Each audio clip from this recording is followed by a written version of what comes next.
Magandang umaga, magandang hapon, magandang gabi sa atin pong mga 15,000 followers sa Facebook and all other social media accounts. Once again, Nonong S. Revealer is revealing to you the requests, the plea of teachers here in the Philippines. So in the name of teachers here in the Philippines, sa lahat po ng atin pong mga kaguruan sa buong Pilipinas, atin pong damhin, atin pong himay-himayin at atin pong bibigyan ng direksyon ang ating mga request sa ating gobyerno.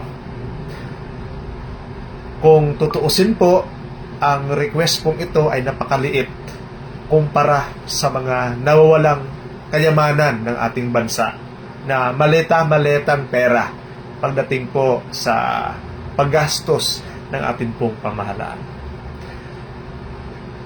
I am requesting po na bigyan niyo po ako ng time at panahon at panoorin po ito pong aking tulang inihandog po para sa inyong lahat. Sana Part 2. 15K across the board. Umentot dagdag sahod. DepEd officials walang support. Ano-ano ang mga nakabalot? Mababang sahod ng buhay na bayani. Magtaas man ng trans, titingi-tingi. Kulang pa sa tax at pag-aaral ng master's degree doctoral. Dami ng obligasyon, pinagkakagastusan. Financial literate man ay nangungutang dahil wala ng ibang makitang paraan. Wala na rin iba pang extra income.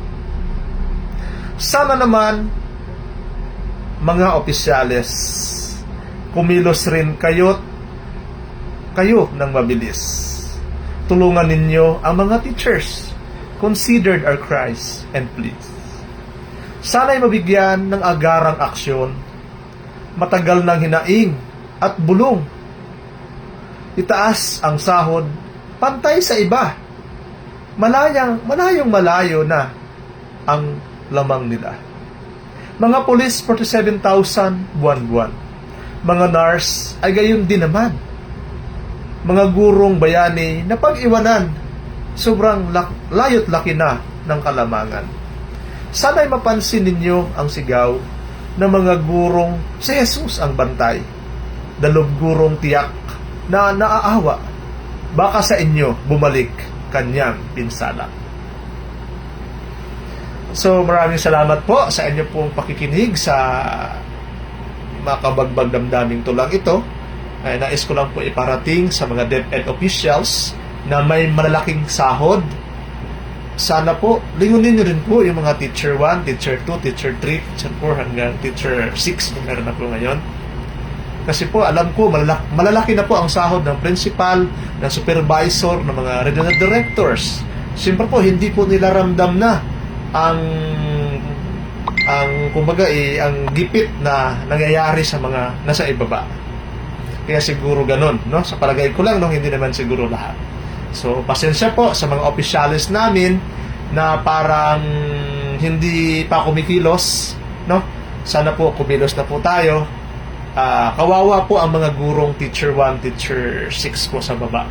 Sana po ay tulungan po ninyo. Huwag po kayong pakampante sa inyong inuupuan na malaki ang sahod nyo. Baka balang araw, may iba pong mangyayari, no?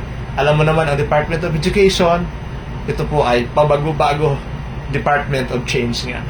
Salamat po. God bless. Ingat po.